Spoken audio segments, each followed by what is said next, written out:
would like to start out with a story about a young traveler in the 1930s who was traveling throughout the French Alps.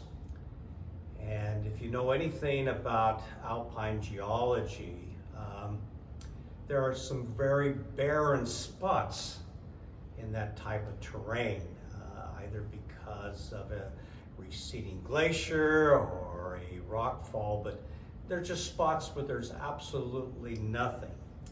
And so as he was traveling, he came to this valley, and guess what? It was absolutely desolate. I mean, it was worse than, no, it wasn't worse than, it was just nothing. I was going to say worse than a desert, but just absolutely nothing.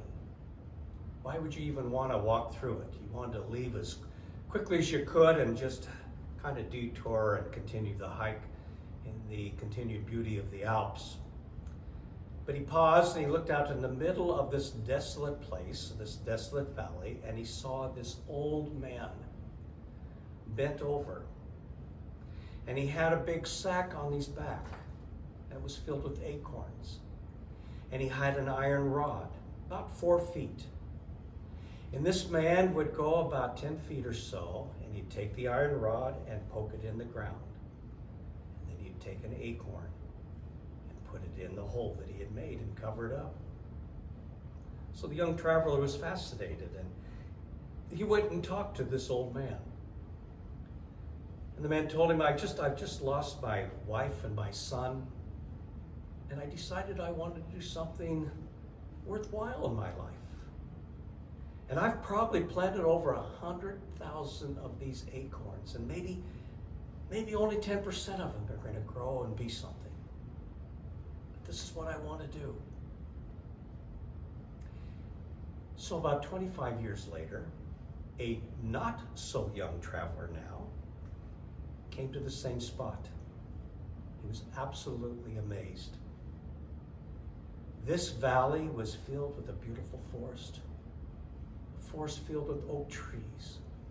He could smell the perfume of the flowers, and he could see the wildlife within this beautiful valley, gallivanting around and playing. It was just a special spot. And he realized this old man, 25 years ago, because he wanted to, renewed this desolate spot to become this oasis up in the mountain. Somebody, that old man, cared. In the prophecy of Zephaniah, the prophet tells Israel, it says, the Lord your God is in your midst, not away, but he's in your midst. And he'll rejoice over you with gladness, and he will renew you with his love. It's a beautiful passage, and it's also something that we can live into. So how does God show his care for us? I think one of the most beautiful ways that God shows his care for us is each and every new day. As Stanley Cunty said, I can hardly wait for tomorrow. It means new life each and every day. God bless.